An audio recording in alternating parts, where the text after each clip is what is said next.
from Sam Houston State. We've got quite a few of the committee members here. And is Dr. Short and Dr. Murray on the conference call yet? All right, so we don't have them on the conference call. The first thing for the agenda there is approval of the minutes from the last meeting. So can I have a motion on that? So moved. And a second? A motion and a second. All in favor? Aye. All right. So then the next item on the agenda is to look at the pharmacy funding. I guess when we look at this, before we get into that, let me mention something that was actually raised at the last meeting. I think that there was a question raised about, are we statutorily required to specifically address these charges? And the staff said they had requested the coordinating board to seek input.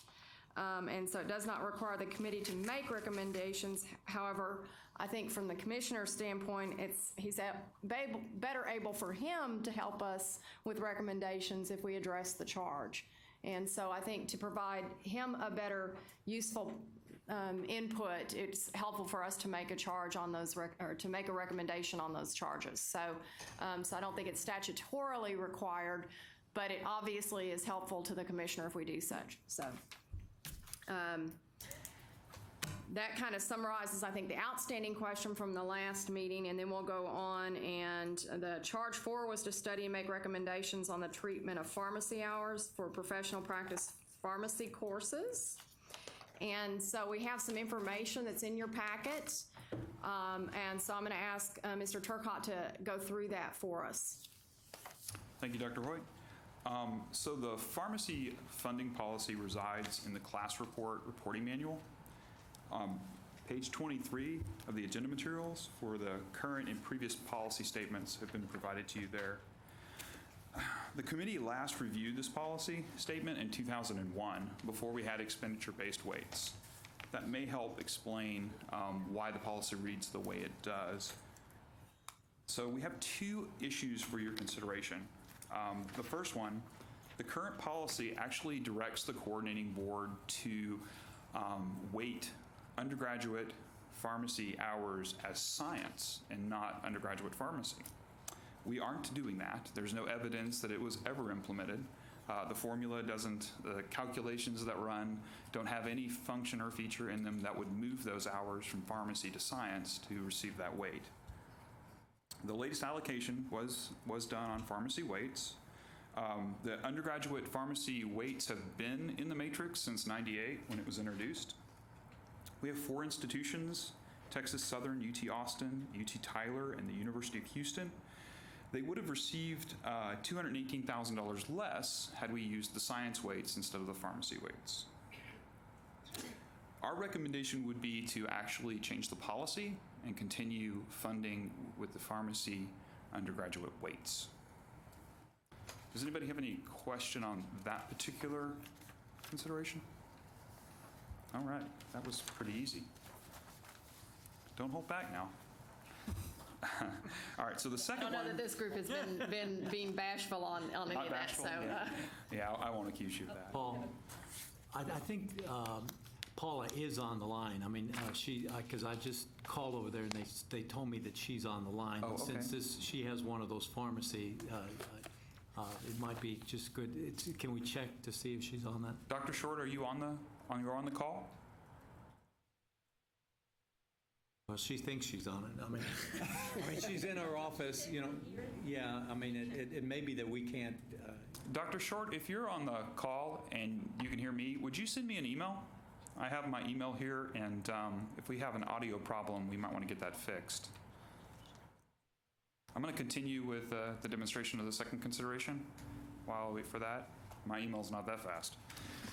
All right, so the next one is just a little bit more complicated. And I'll do my best to make it clear. The current policy calls for all students enrolled in PharmD courses to be weighted at the professional practice weight. So it doesn't matter if that course is being taught at, say, the junior level or the master's level or the doctoral level. It's all supposed to be weighted at that professional practice weight. Some programs enroll undergraduate students in PharmD courses who are not PharmD students.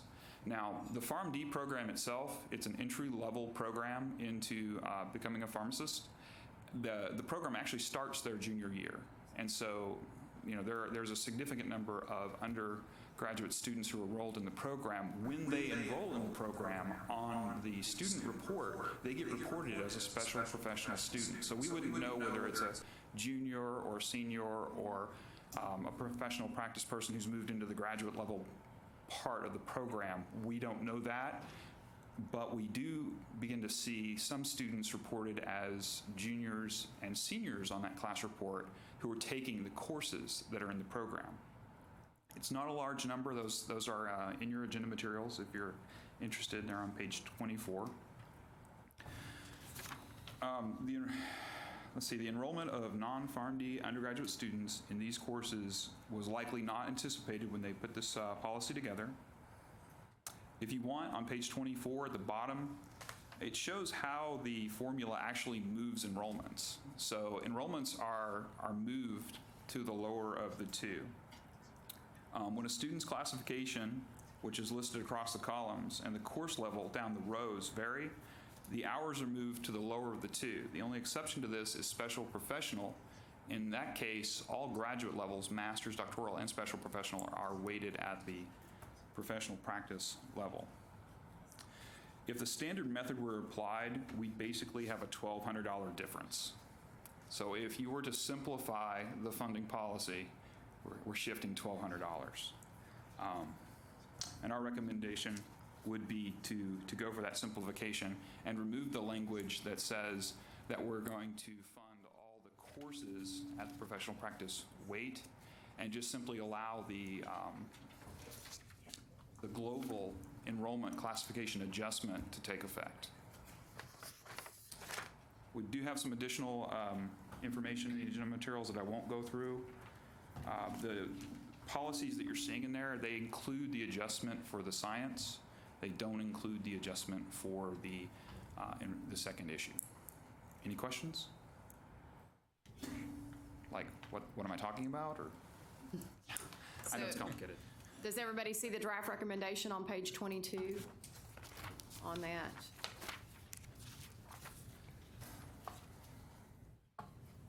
And you see that update the pharmacy funding is the first one is to weight the pharmacy undergraduate semester credit hours using pharmacy undergraduate course expenditures and hours and remove directions to use science weights. And that is what has been done, so there won't be a difference in funding.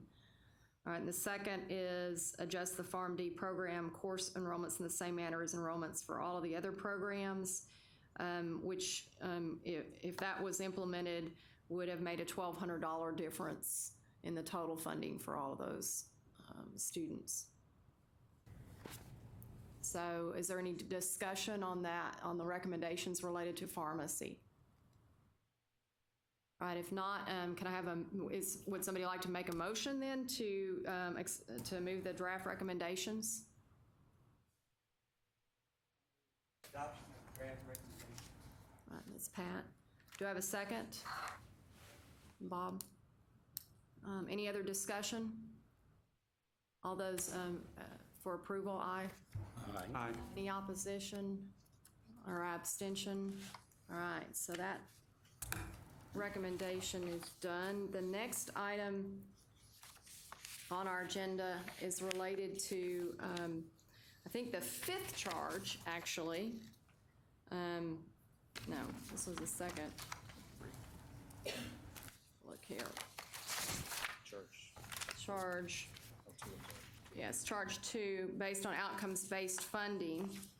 And we have some more information on that, and I'd like to ask Mr. Young to present on that. Good afternoon. We've got a PowerPoint in front of you, but the presentation is also in your agenda material starting on page 12. As you know, the coordinating board just adopted 60 by 30 techs. One of the goals of the plan is to have 550,000 completions by 2030, which is an increase of over 250,000. The only way we'll reach this goal is if we help more low-income students and more students who aren't college-ready graduate. At-risk students require more services, such as advising, tutoring, and other interventions. Operation support provides more money for high-cost programs, but it doesn't provide more money for high-cost students. We need a formula that will provide extra support for at-risk students so they can succeed too.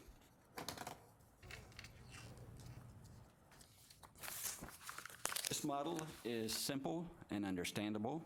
It can be explained easily in a 1-minute elevator pitch. It only has 2 metrics. Bachelor's degrees awarded to students who are not at risk, which are worth 1 point each, and bachelor's degrees awarded to at-risk students, which are worth 2 points each. Universities will receive more bonus money for at-risk students who graduate because these students require more services. This model has 2 criteria for at-risk, which cover 96% of the students in the previous model. Pell Grant recipients account for 79%, and students who had below average SAT, ACT scores account for 17% when you exclude Pell recipients. The request would be for $250 million for the biennium in new money outside the operation support formula. The approximate award amount to universities would be $600 per graduate who is not at risk, which would equate to $150 per year if a student graduates in 4 years, and $1,200 per graduate who is at risk. Operation support will continue to fund basic support, while the graduation bonus will fund degree completion initiatives. Therefore, these 2 models will allocate funds differently. This is a very important point, one that I'm sure interested parties will spend a lot of time discussing. But it's also important to know that since the graduation bonus isn't designed to fund basic support, it should not replace any portion of operation support funding.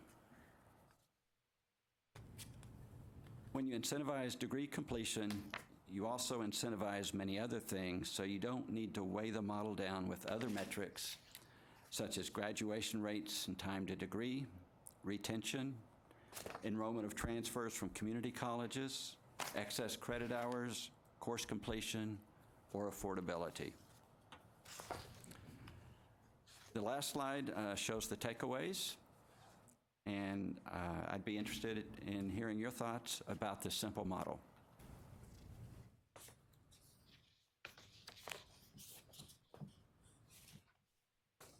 Just for clarification, these dollars would be on top of any formula that we have now and would replace any outcomes funding that may have occurred in the past? It would be on top of any current formula funding. That's an important component of this, that this would not replace any formula funding. Since we currently don't have any outcomes-based funding funded, it wouldn't, there's really not anything that it would replace. Okay. But this would, I believe, satisfy the commissioner's charge for this committee to look at a student success funding model. Pat? David, do we have access to SAT, ACT scores for transfer students? I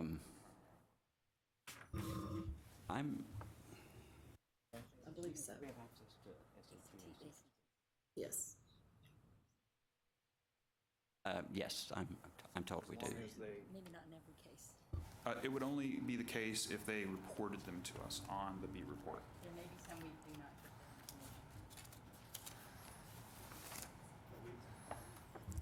We went through the records of our transfer students. We've got about 26% of them as reported on their high school transcripts.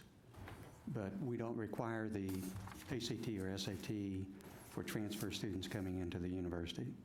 Correct, and I think mostly when you won't see those ACTs or SATs are for the students who came to you probably from community colleges, and it's not required for enrollment in public community colleges that ACTs and SATs be reported. So we do have those students who then transfer, who I would assume you won't necessarily have scores unless for some reason they'd taken them and they were on the transcript in high school. If I might also add, I understand the concern, but also a lot of students who are below the average on the national average on the SAT, ACT score are also Pell Grant recipients. And so you may not pick them up in that count, but they would still be included as at risk because of their Pell Grant status. David, before we went down that road, I'd sure want to see some comparative data prepared on these models, because I've got 2,500 students who are all transfer students. Most of them are coming from community colleges. Many of them do not have ACT, SAT. I'm not confident that all of those students are Pell eligible. So I think there's a potential, at least, of a hole that we're not addressing. And although I like the simplicity of what you're doing and where you're trying to go with it, I think before I personally would be willing to try to support it, we need to see some data run and need to find out just how accurately we can get those students. I'm also in a unique situation, and I understand that. But I'm pretty certain I've got some at-risk students who are military affiliated, who are not on Pell, but they're on their GI Bill assistance. And so, again, the concept I think is a good one, but I think we've got some studying that we would need to do there, especially on that issue of capturing 96%.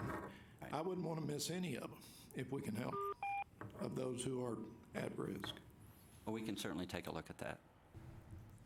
Yeah. I also would like to say similar things that, when I look at this, it looks like a simple model, but I would like to see how the model will look when you implement it. So I'm sure that other institutions are looking at this. So what would be the impact? How this extra money will be divided. So it's something that I would like to see again before I either throw my support or not at this proposal. And we can provide that information at the next meeting, and Okay. it would be in the agenda material, so you could review it before the next meeting. I think part of it was to see conceptually what we think and if there's other things we should be looking at with that model, and then run some data on it before, because if we were going to make other suggestions, let's not, I don't know those of you that were on the committee last time, but we looked at 24 models, and I'm not inclined to continue looking at, as reiterations of small changes. So let's kind of get to a good definition and then have some models run based on that. So, and I had the same question related to transfer students, because we have transfer students now outnumber freshmen on our campus as far as each year, the numbers that come in. And so, but 96% is a lot of the student groups. When you look at that, I agree it would be nice to get a few, another percentage or two more, but it's still going to be hard to capture 100% without a really complex model, I think, sometimes. So anyway, so there was another comment over here, I think. Dana, just quickly, if I could be confident that we are in fact doing 96%, using that ACT, SAT, I'm just not confident that we can. Well, it's that and the Pell Grant eligibility, whether they, a lot of them file if you're getting any type of aid, you file FAFSA forms, and that also captures, that's between the two is what captured the 96%. The 96% is not just based on the analysis of average SAT, ACT, it's also capturing in the model those that are Pell eligible. And that socioeconomic actually indicator is probably your largest indicator of at-risk. But basically, you're saying they don't have to actually have received a Pell, they just have to be Pell eligible, yes. Just wanted to point out that we can actually, some of these students may have applied to a university but went to a community college. So Julie and her staff can check the records of all the institutions to see if they may have picked up an SAT or ACT.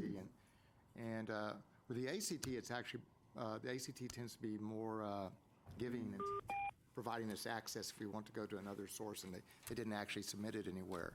So there's that possibility as well. And I did want to point out, in terms of running the numbers, is with any incentive program, you need to remember that part of an incentive is to change what's happening. So if people do a better job of graduating at-risk students, 2 years later, the numbers could look different, and you always have to bear that in mind with any model you look at. Right. Yes. So I have a follow-up question to that, David, and David Young and I have talked about this a little bit. Like, it seems to me that one of the problems with a lot of outcomes-based funding is the strategy of using some certain appropriations, and so it's uncertain about what the benefit is actually going to be. For Medicaid caseloads, for public ed enrollments, the legislature funds on projections, and the Appropriations Committee, Senate Finance, has to deliberate about kind of which set of projections they're most comfortable with, and then they're accustomed to doing a settle-up process. So if we enroll more K-12 students than we expected, then that's part of a supplemental appropriations bill. So one of the questions I would have is kind of what would be the basis of the determination if this continues to be on some sort of on a kind of some certain looking retrospectively, then I think it undermines the power of incentives for completion, because we can't say to our academic units, well, it's $600 per graduate, and we'll pass that through to the college, or we'll pass half of it through to the college or something like that, because we actually would know really exactly where we were going to be. So what are y'all thinking currently about the basis of the funding? Would it be kind of projections or more retrospective?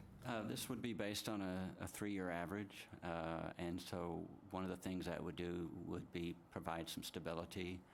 If you did it based on projections, if you relied on a supplemental appropriation, that would introduce more uncertainty whether or not the legislature was going to fund that supplemental. So we just felt that basing it on actuals would provide a little more predictability. So one of the things I'd ask is that we revisit that assumption, because like on the K-12 enrollment side, there are some strategies, for example, that districts that are losing enrollments where they can kind of get a smoother glide path, and so that takes out sort of a little bit of insurance, to keep it from jumping around too much. But there still is more of the sense that there's an allotment that the districts are entitled to that helps them plan. And more likely, I think that you can get some changes in behavior. So one of the things I think needs to be on the table is just whether we can more effectively take advantage of these kinds of programs if we would have a little more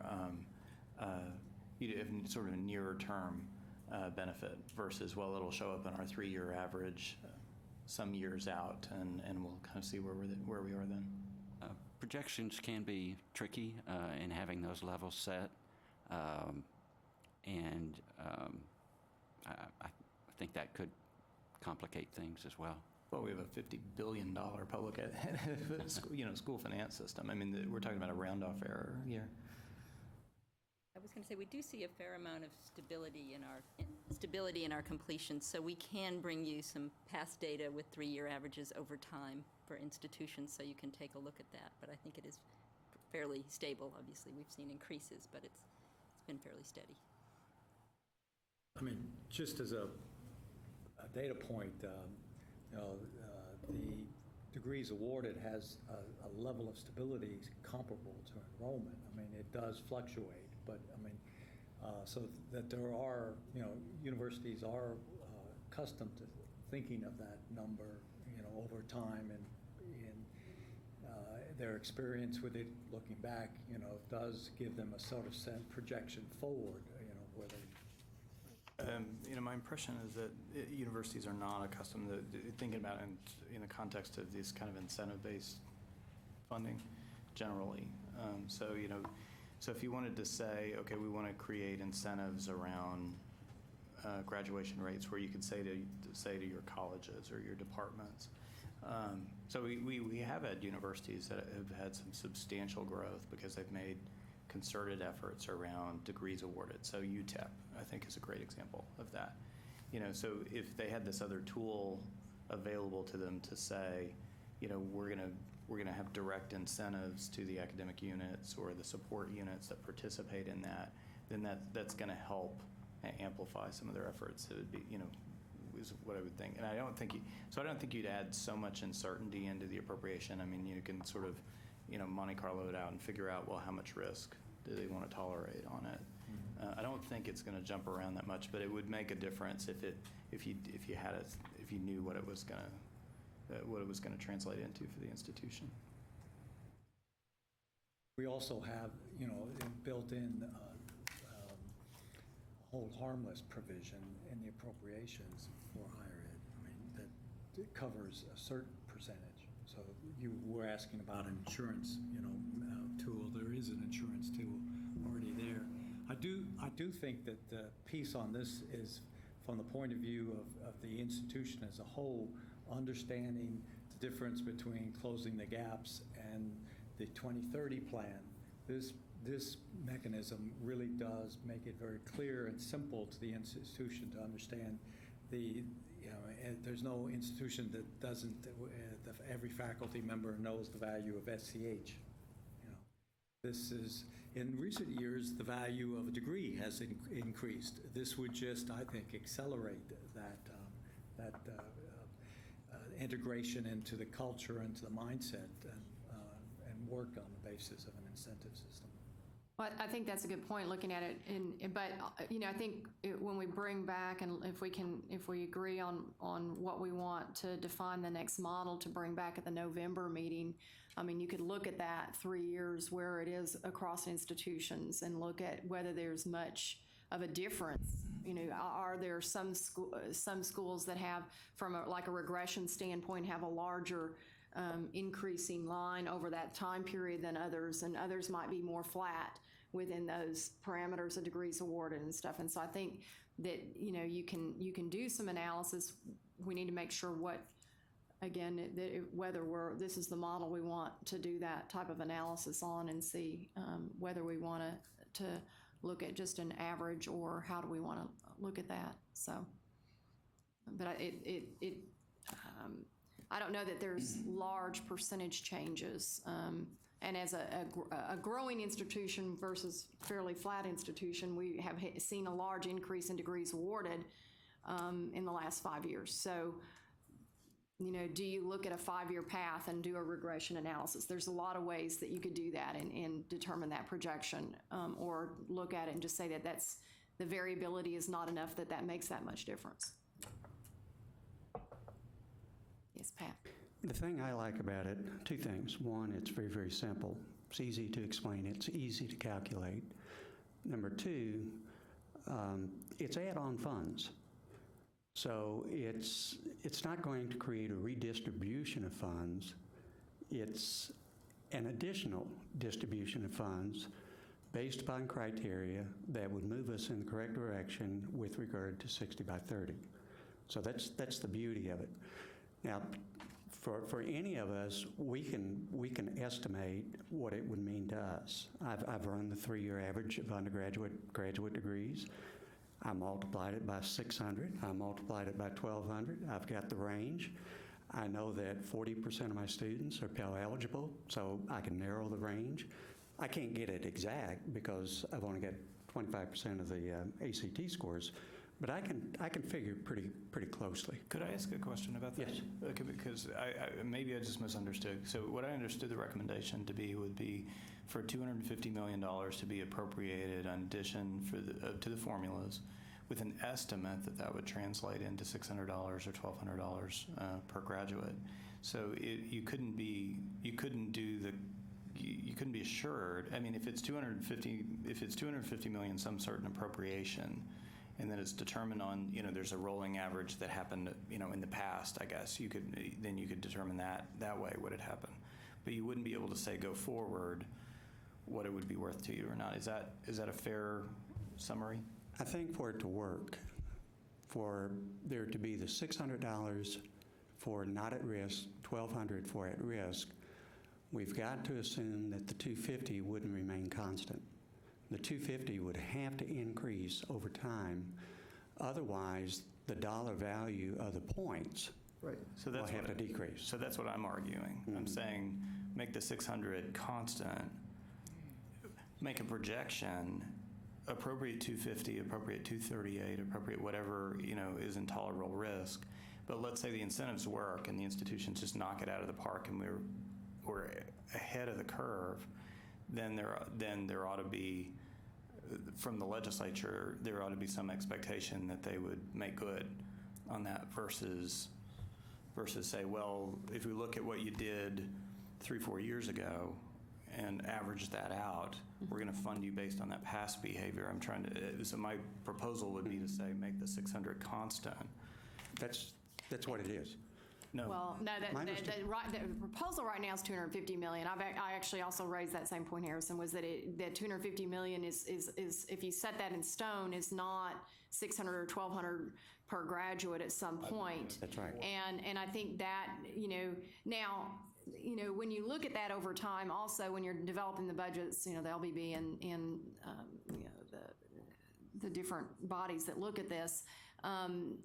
If we were to increase 10% in at-risk, the whole thing, $250 million, that's only a portion of that. It's still not going to be a lot, it might be $12 million more in the whole range of the entire state budget. That's not a lot of funding. Yeah, So I think that you can look at this and go, what we hope is that it would change behavior enough to increase that a little bit more. So I think that, first of all, running the model, we have to have some basis. We could run it just based on 600 and 1,200 and look at where we are today, and based on the last 3 years worth of data, what that would be. And then,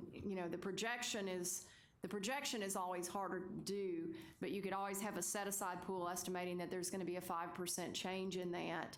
And look at that as well. So there's some ways that make that fairly simple mathematically, but get to that point of probably providing that extra incentive if people actually overachieve.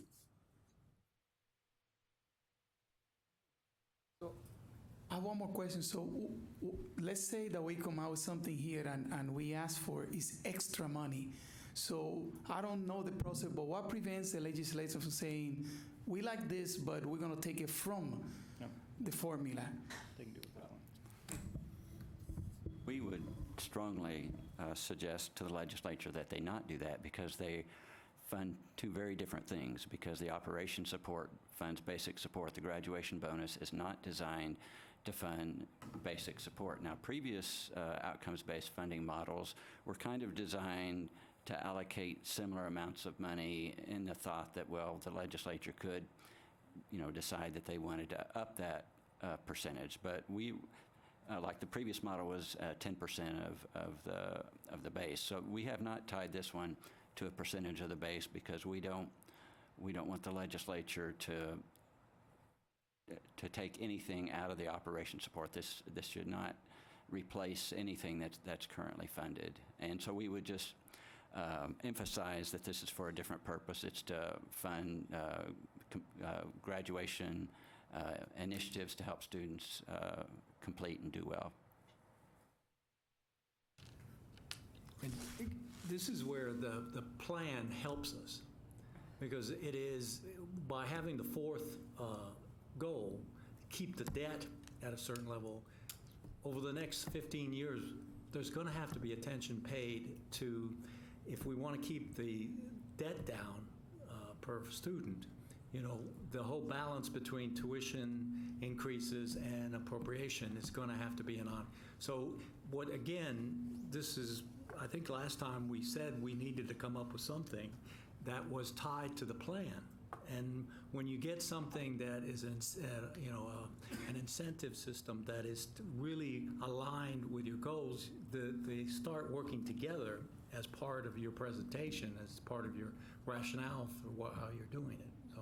And also the plan does depend, or it's important that we do help more at-risk students, because that's the only way we'll reach the goal of 550,000. So that's why this is really targeted to help those at-risk students and other students as well. Well, it provides an incentive for every undergraduate degree awarded, but more of an incentive for those that are at risk. And that's the basis for looking at that increase to that 550,000. Yeah, Pat, you had another. Just to play a numbers game, if we were to take the average number of baccalaureate degrees over the past 3 years, whatever that number is for the state, and multiply it by 1,200, what would that dollar amount be? I will get it while you talk. Okay. Yes, sir. Could I ask one other question? And this is also something that we talked about a little bit before separately, but just to kind of get it in the record, that the one thing that I wonder about a little bit on, where I like the simplicity, I'm not sure about whether graduating an at-risk student is, the cost pressures are 20%, 40%, 100%, 200%. And I wonder if it might be worth kind of just an initial, even with some simple descriptive statistics, worth a look to get a sense of whether we see differences in the instructional expenditures for institutions that graduate more at-risk students. So my guess is you're underestimating it, just to put it on the table. But but it might be good to look and see kind of what those differential costs, if there is any patterns that we see that might be informative. So what I'm thinking as a point of comparison is we've had a number of very detailed studies on the public school finance side about what the costs are of educating more students who are at risk. We use as a proxy students who are on the free and reduced lunch program. They tend to cluster around, somewhere around 40%. We fund about half that at 20%. But it would be good to have a sense, like, are we sort of funding half of what we're seeing? Are we funding twice? Are we about right? Just to kind of ballpark.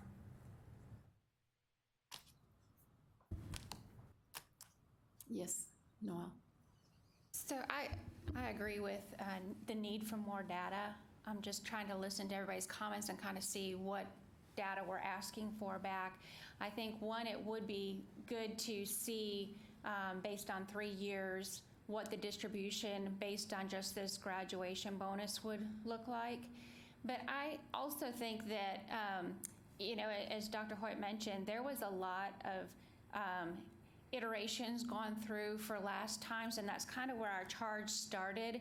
And it does also address degrees and at-risk students. So just as a comparable, I think it would be interesting to see how the 250 would be distributed based on the metrics for an outcomes base that was discussed in our beginning point of this committee, compared to the simplicity of the graduation metrics that are laid out right now. And then as a third, I think all of us agree, I don't know, maybe I shouldn't say that, but as we get to, we've David has said it, it was part of the presentation.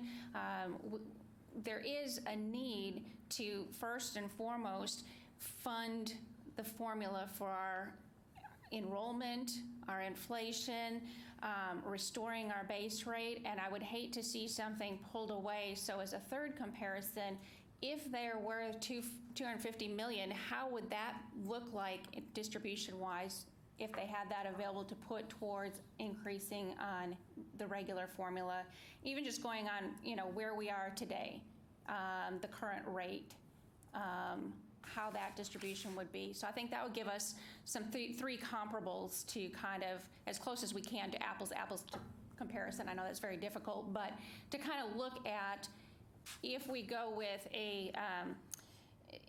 some type of student success model or outcomes-based kind of model, how that compares between where we were at the beginning of this committee, what we're talking about now, and looking at our existing formula would be helpful for me. Well, part of our charge is to look at the I&O, the formula for the recommendations for the next biennium as well. So obviously we need to look at what we'd run there. and I did refer to all of the things we looked at in the last committee, but part of that, I will say, having been on that, we didn't have the 60 by 30 plan in front of us on what the higher education is charged kind of to accomplish in the next 15 years. And so I'm not sure that what we were trying to come up with in outcomes-based funding at the last committee meeting is as relevant given the new plan as we move into the future. So my suggestion would be to stay focused on where we are with the outcomes that look at the 60 by 30, but also look at the model that you were talking about or the base formula funding aspects of here's the base formula funding and here's what we would have with the plan, because the last models were as suggested as outcomes-based funding were across a broad variety of things, and we didn't get much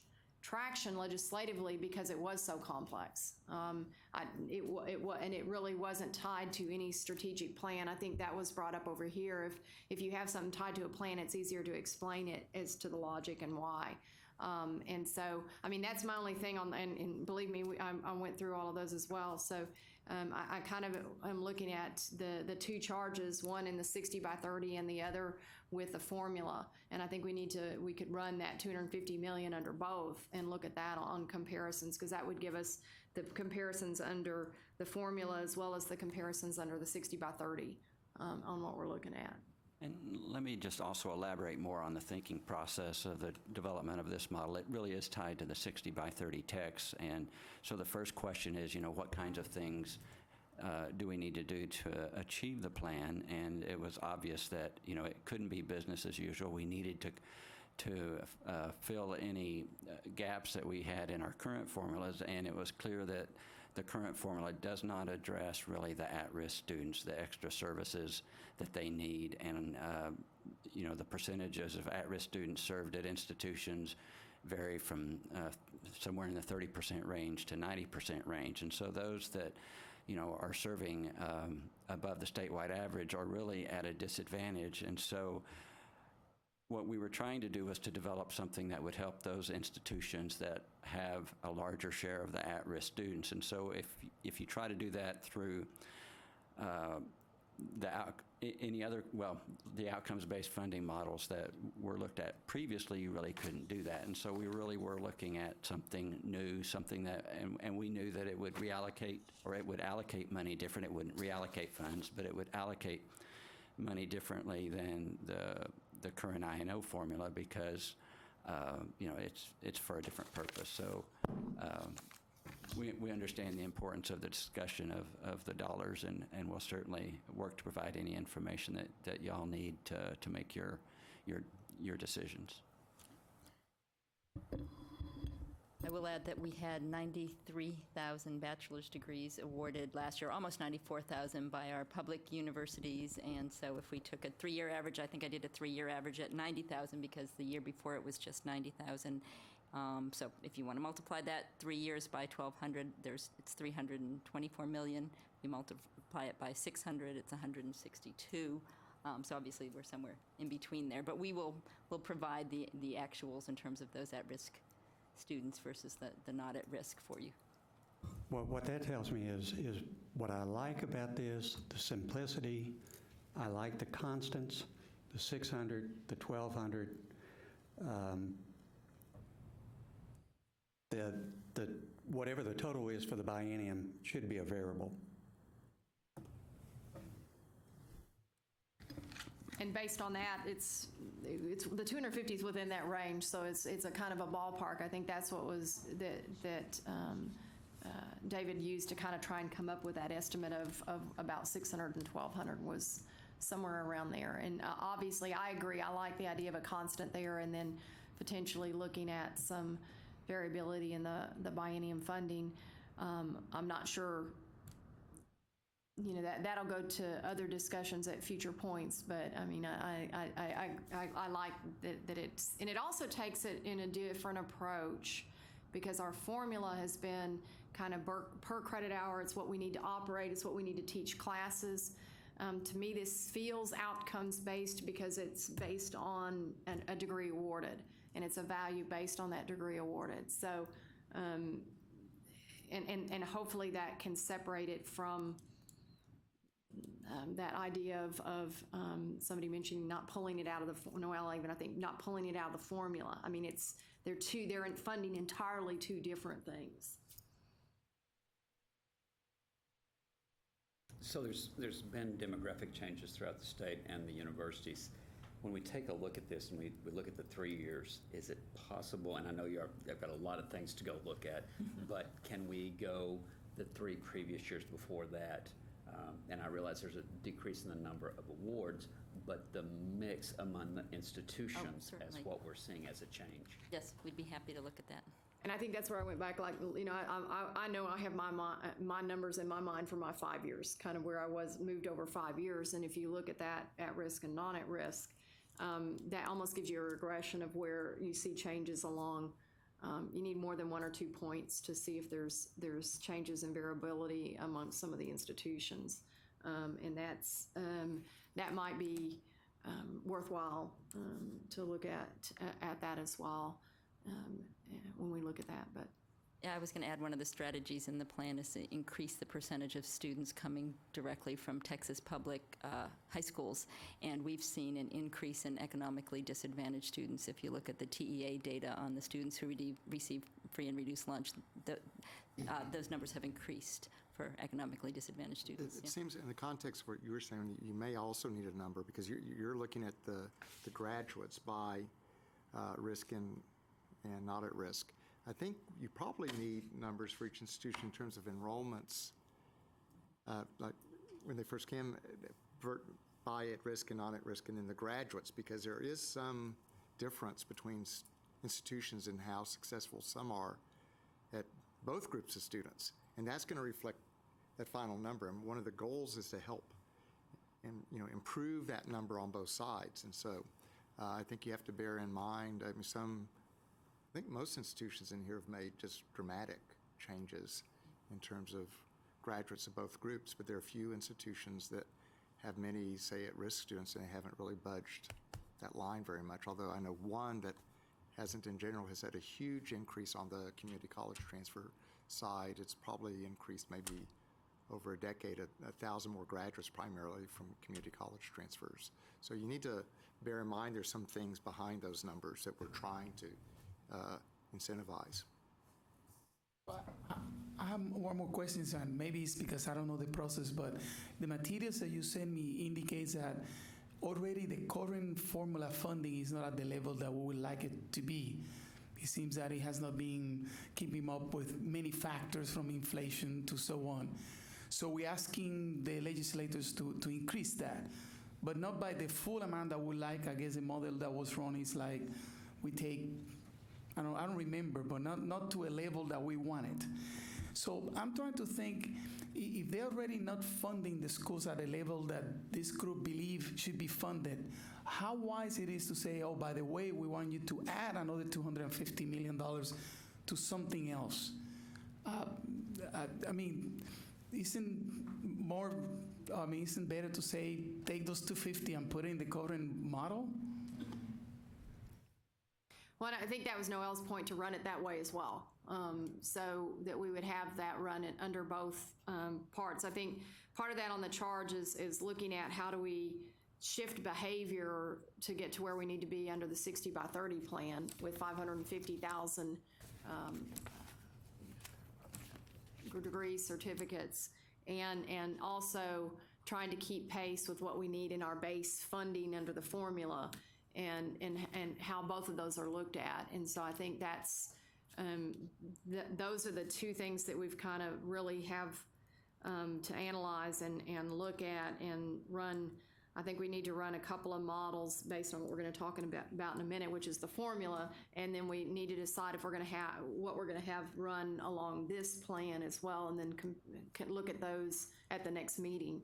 So we get some ideas of the discussion here to define what those data points and those variables are, so that we can look at that analysis at the next meeting. Perry.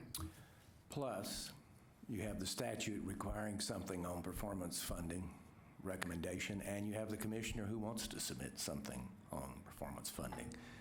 It would be best that we would recommend to the commissioner what we want, as opposed to the commissioner, as wise as he is, making his decision alone about what he'd wish to submit to the legislature.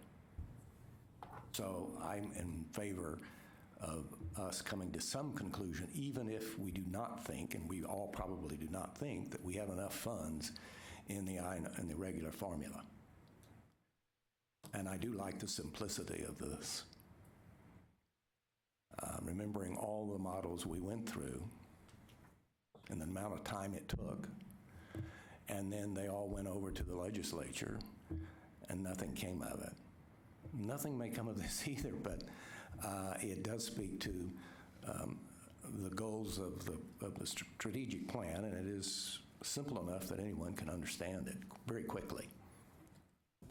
It's a much shorter elevator ride in terms of explaining it than the other one. Then the last performance funding that we looked at, that's true. So yes, I think, yeah. No, I think just in terms of the politics piece of it, you know, and the simplicity helps us on that piece, because what I see is over time, I mean, you mentioned that the public schools have noticed this demographic change that's going on in the state. That's not really been a conversation at the higher ed level. And really, we need some attention highlighted on this at-risk population that is causing the education to be more expensive. I mean, so we need, without having, you know, a lot of metrics, which often kind of overwhelm everybody, and then, you know, you walk away kind of not paralyzed. We need it simplified. If we can look at degrees and we can look at this at-risk stuff over time, I mean, I do think that in the conversations with the legislature about what appropriations, you know, we need to have for higher education to produce, you know, a competitive workforce. I mean, I think that this is really the right alignment, the right framework, you know, for our discussions going forward. Yes, Pat. Just 2 points, and one of them is a reiteration of what's been said around the table quite a bit, is there is a vast difference in the objectives of the formula and this proposal. They're very, very different. And I think this provides the right incentives to deal with that changing demographics that we have, and we know it's going to continue to change. We know that for a fact. And just for my institution, it's somewhere between 800,000 and 1,700,000. If I had $1.7 million more, I could put a lot of resources into intervention with at-risk students. And I don't care how much anybody else gets. The distribution of it doesn't matter to me, just that we get additional funds that we can utilize to intervene with at-risk students. That's the most important thing to me. The second thing is, if I were a member of the legislature and people came in to me and kept harping on the formula is not fully funded since 2008, or we want to go to the 2008 level, I would ask the question, have you raised your tuition between 2008 and now? Now, if you haven't, let's get the formula all the way up. If you have, maybe you're providing some of the additional resources from the students and from the parents.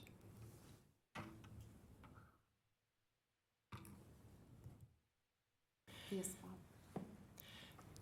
I'm not going to repeat what people have said. I'm very intrigued by this, and I do like the simplicity of it, and for all the reasons that have been thrown out, from the politics to the need for more data, it all makes sense. But this is a little departure from our last conversation. When we had this conversation before, about a month ago, we focused quite a bit on the complexities and the nuances that are tied with outcomes-based funding. And at that point, we were talking about a recommendation that would include a group that would look at this in great detail over the next couple of years before we get to the next biennium, I'm not sure if this was a compromise tactic and we've abandoned that idea, or this is a stopgap effort while we also pursue that sort of strategy as well. Well, I think two things. Part of the charge, and Perry alluded to this a minute ago, that we've got from the commissioners, he wants to provide a recommendation, and there is a requirement on looking at performance-based funding. Looking at that, I'm thinking that we all would prefer to have some input. It may be that it needs to be studied more. I think a point that Harrison made out is 600 to 1,200, the right cost differential. I don't know. I mean, so, you might need a starting point and need some work over the next 2 years to determine if that's accurate or not, or if there's some more tweaking that needs to be done in the model. I'm kind of hesitant to not make any recommendation at all, other than to study it more, because if then you have somebody from the executive branch or the legislative branch that wants something and we've not come up with any ideas, that would be my only hesitancy. Yeah, I agree, and I'm actually not advocating for that. I'm just trying to understand whether we've abandoned that notion or not, and this is what we're entirely looking at. So, but I do think that's a good point, is we may need to do some more analysis within the cost structures and things of that, because K through 12 has done a lot more work on what it takes to educate an at-risk versus a non-at-risk student, and I'm not sure that in higher education we've done much analysis on that at all. And so that could be something that could be looked at during the interim between committees, but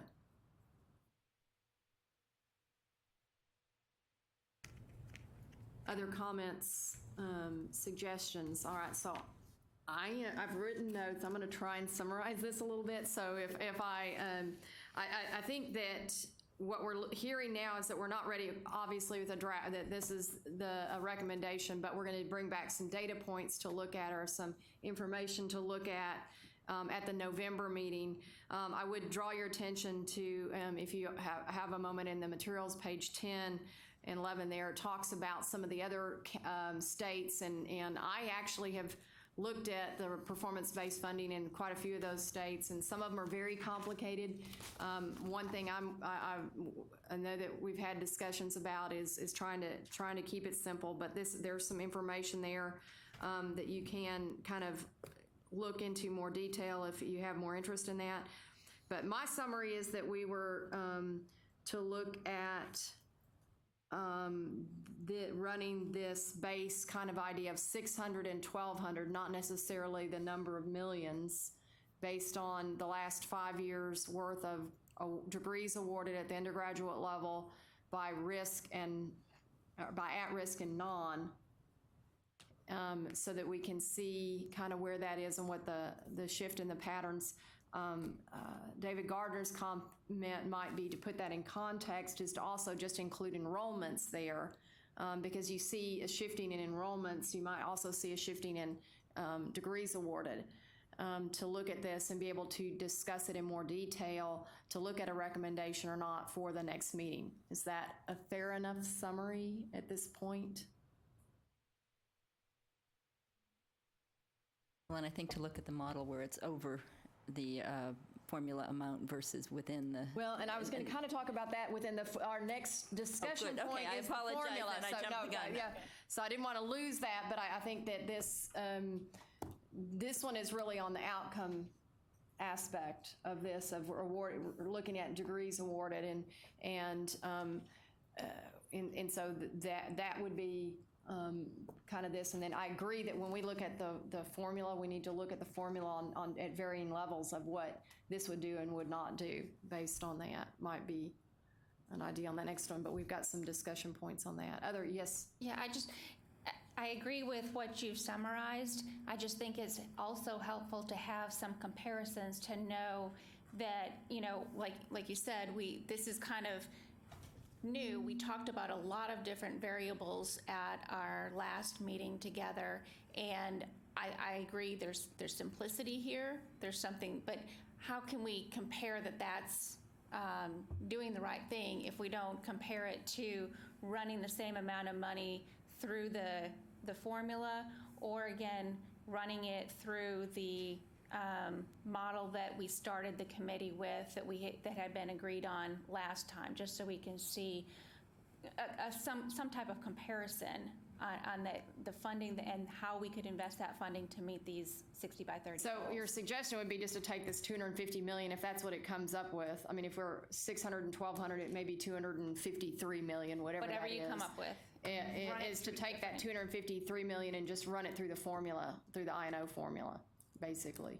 Yes, the same amount through the I&O formula, and I would add the... Without doing any of the others, just so you have that comparable to the other. So, Yes. Because when we look at the formula, we've already got some recommendations based on growth and some stuff like that. So what we would be doing then, from a comparison standpoint, is taking the 250 million and just run it through the formula, with that increase through the formula. Yes. I think what is being asked is take all of the other assumptions about the formula that we've already set, nodded at least, that would be nice if that were added, and then add 250 million to the formula or thereabouts, divide it all up by institutions, so then they'll see that level of support versus using the 250 million for performance funding on these two variables. Well, and I agree. I was not going to put it in with the growth and the everything other, because then it complicates it too much. I want to look at this 250 million versus just 250 million through the formula, and then you get a cleaner comparison. Yeah, but on the other hand, the 250 million is percentage-wise less if you already increase the basic formula. In other words, it elevates the impact of the 250 million. I mean, it seems larger if you've not increased the formula, as we're all recommending that the formula be increased and hopefully will be increased. That's my only point. Mm-hmm. If you really want the best distinction between the two, you'll add growth to the formula, then see how the 250 million divided by the growth. Divide that 250 million for performance funding, not in that growth formula, and then the 250 million in the growth formula. Well, if you put the growth in there first, then that changes some of that, is how the 250 million goes out as well. So I mean, that makes some sense, because if you don't have the growth, right, and you just based it on today's numbers, it would be different than if you base it on with where the growth numbers are as well. So, But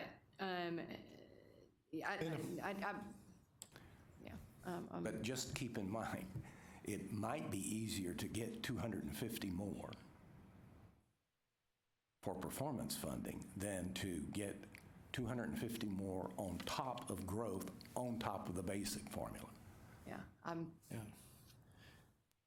I think but I think Noel's point is we want to compare it to some, I mean, I want to look some baseline. We have to see where that baseline is, and that makes sense and that's why I was just going to have it, but we could run, I mean, I say this lightly because I don't have to run them.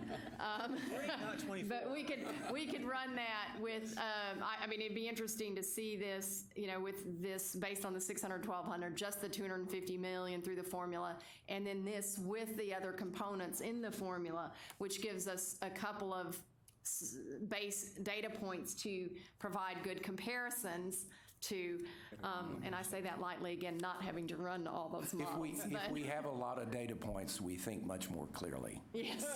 So let us proceed, I would say. Dana, the only problem I have, Perry, with what you're saying is if we roll that 250 million into the formula, it's going to trickle out according to where our formula designations are. The intent of this, as I understand it, is to provide additional funding for those who are doing the lion's share of the low perform or of the at-risk students. And so there will be institutions who will say, we'd be a whole lot better off just rolling this into the formula. I think it's hard, Perry, to make that comparison. I agree with you completely. But as you and I know, having been here before, we'll ultimately get to this point one way or another. In other words, there's going to be that kind of minuscule comparison. Yeah. Well, I'm not saying don't do it. I'm just saying remember what the intent of this funding is.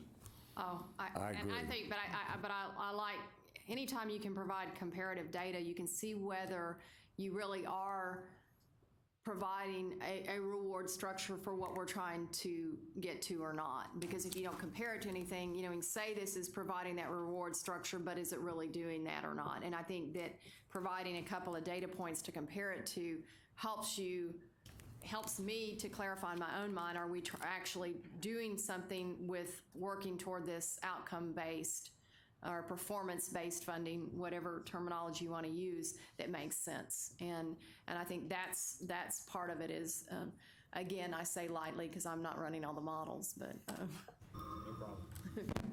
Well, it seems to me the model, what's being asked is the current recommendation is 5.146 billion for the formula.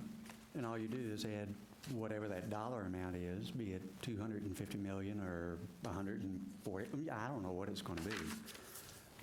You just add that to That would it be and right around 5.4 doing my math. That's about right. The calculation is no problem. The issue is the comparison valid? Well, that's the point I'm going to make. If we are trying to achieve a different goal than what we had previously, then we're not going to do it by doing the same thing that we did previously. It just doesn't work. To be able to achieve a new goal, you've got to change behavior. So that's the problem with running the comparison. Let's run the comparison, see what happens. But some will say, well, if I go with the 250, the 600, 1200, I'm going to have less than if I stay with the formula, and therefore I want to stay with the formula, but then that recognizes that we really don't believe in the new goal. So that's the dilemma we have. I agree, and I think that sometimes if we tie something to outcome or performance-based, we might get different support in different groups, and that's been brought up as well. So so I think we have a good idea of where we are with this charge and what we need to bring back. I would suggest we also have on, from the charge 1 standpoint, which is the formula, on page 8, there's a chart that somebody requested looking at the funding level needed to fund only projected growth, and that is there as well. And so I'll ask Mr. Turcotte to look at that. All right, so I'll just walk through it really quickly. The chart includes a row for each formula with the operations support formula and teaching experience supplement combined, and a row for the amounts with all formulas combined. I don't think that you were really looking for all that information, but I thought I'd just go ahead and put it in one place so you'd have it convenient. There's a column for the base amounts for 16-17, and columns to show increases for growth, rate increases, and inflation adjustments. Base plus growth is subtotaled. The combined total matches the draft recommendation considered at the last meeting, and then there's nested rows to show the increase amounts over the base.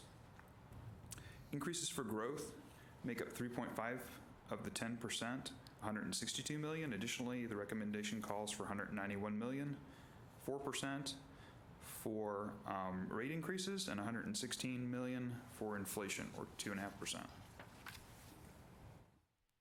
Was that what you were looking for? Good.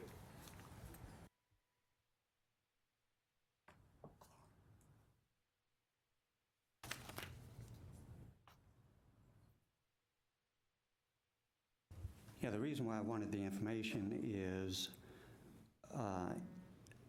in the absence of the recommendation that we have before us on charge 2, would there have been any funding that would have been available to accomplish something like charge 2 out of either inflation, growth, or rate?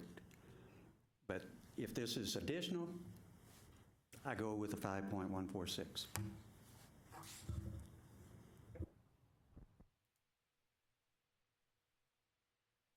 All right, so given this information, are there other thoughts on other drafts of this as far as the formula information. So the only other thing is then to add what would be the 250 million onto this. Now, obviously, that's going to be somewhere around 5% additional increase, but it's, again, the purpose is different than what we're seeing with the formula here.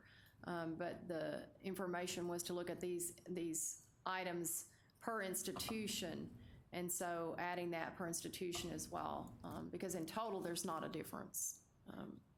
So we'd have to look at that and see, based on putting that information through the formula and putting it in the performance-based funding. Is that? Well, they're gonna see, we're saving time. I'm gonna get everybody out of here. The formula went quickly. But I do like breaking this into growth rate and inflation, because that gives us good discussion points in large dollar values on what that means and what the percentage is with that. And obviously, for most institutions, the growth is a big aspect of what we look at. So.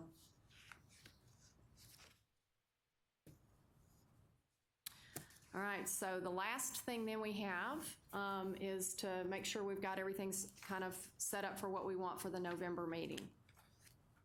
I kind of summarized it at the end of the last discussion.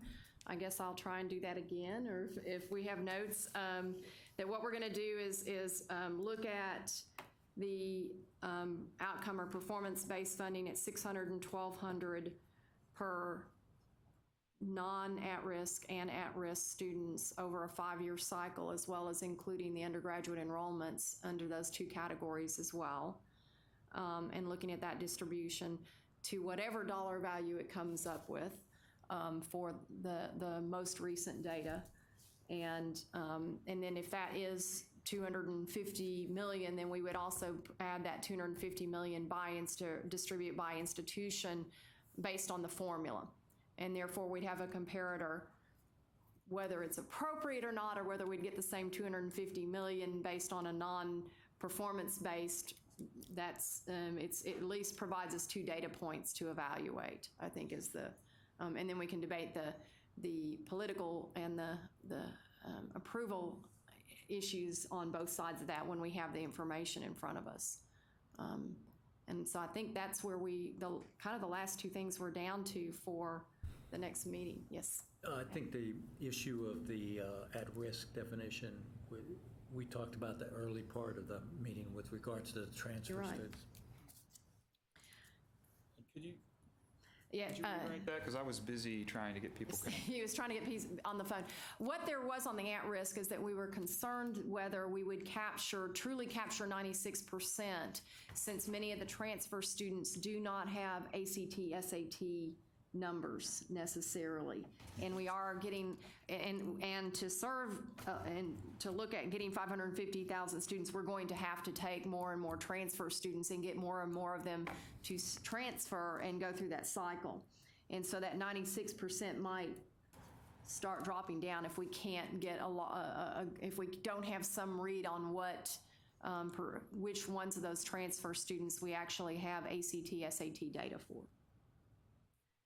Got it. So trying to look at that aspect of that. You want to see which of the degrees were transfer and which of those transfer students did not have ACT, SAT scores. That's correct. Yes. Well, I mean, But we can check with the Pell overlap also. Yes, we How can many check of with, I those think we did need to have run it Pell? based on the Yes. Pell, yes. Yes, Yeah, Dr. absolutely. Eklund's correct. We need to run that based on the Pell and the ACT, SAT scores to see if we're still in that transfer graduate population, still capturing that 96%. So to point out, I think it's probably already known, the 96%, the 100% didn't capture non-Pell transfer students because those metrics probably didn't fall into anything but maybe part-time and maybe started after age 20. So we're actually we're expanding the group a little bit with this. That makes sense. But we do have the data, so we can get that. I really lost you. Well, the original model that we started out with that had an at-risk definition in it. Yeah, no, that, If their only factor was that they were academically challenged and the SAT, ACT score was going to show that for a transfer student, we didn't have that before. right. So they weren't in the at-risk student of the original model. We're introducing a new group here. And I see what you're saying. But I think that was to the point of that we may not be capturing all of these as many of us are taking more and more transfer students. mean, So was to look at that and see if that percentage remains fairly true for that transfer group as well. Because there may be some other, because to get that 550,000, if we're really looking at this to shift behaviors and get to where we need to be in the long run, we need to look at and see if we can capture as many of those students that would be coming in from a variety of sources into the higher education, into the four-year universities, and see if there is some other thing that helps us capture that. Okay, we'll get that data. And just as clarification, we're going to look at Pell eligible, not Pell recipient, correct? That's, What we That was what- actually, I believe, looked at was Pell recipient, but at any point in time. So we went back 10 years, and if the student had received Pell at any point in time, that graduate, then we included them so that clearly they were eligible, but we based it on actually receiving Pell. it's a good point, though. Is it possible to get Pell eligible? Because a lot of students, because, anyway, for a Yeah, lot of reasons. we'll go ahead and see what information we have available that could be Right. I remember more that, challenging. that original thing, when we had that performance-based funding, I don't know how many years ago, there was that at-risk definition there. And Right. I think that came from the Department of Ed, from Edelman's kind of defining it. And I don't recall that it had ACT or SAT in there. It did. It did The have it. at-risk definition hasn't changed from the funded PIV Okay, model. so it did have that in there. So my second question is there any way to get access to data about students that are transferred that might have taken, in other words, if it's not on the community college transcript, is there any other way to get to that data? In terms of the ACT, SAT, we require all of the universities to report back to us about all their applicants. So often the way we find out about students who enrolled at a community college who took ACT or SAT is by linking up to that report from the universities and saying, oh, they did apply to some universities, but they decided to go to community college, and therefore they had to have an ACT, SAT. So that's what we get now in terms of our data collection. But as Dr. Gardner was saying, there may be some possibility to see if we could get additional data from the source, from the testing companies, and I don't know if that would be possible. If we could get it from the source. And obviously for community colleges, they don't require ACT or SAT, so we have a lot of students enrolling at those institutions where we don't have that information. But you're correct, there are a lot of them that cross-apply. There are, and we'll bring that. Numbers, and then that also is available, because if they ever applied at any university, whether they started at a community college first or not, that's in the data.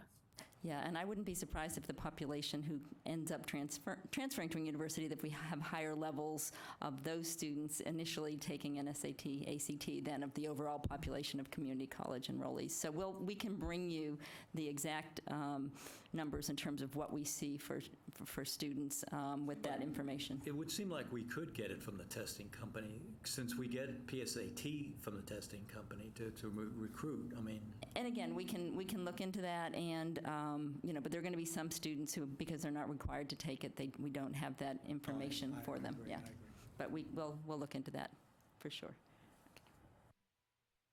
So and that would help. I'm not sure we're ever going to get to 100%, but it might help us look at a better idea of the percentage of what's in that 96%.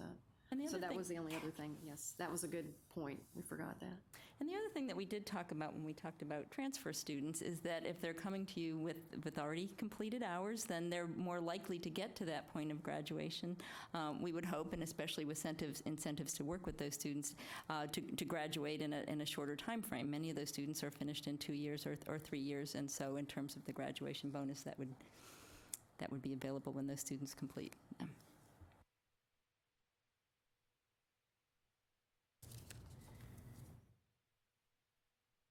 All right, other items that we need to, for the next meeting in November? All right, well, then I guess I can have a motion to adjourn. All right, thank you. So we'll see you in November.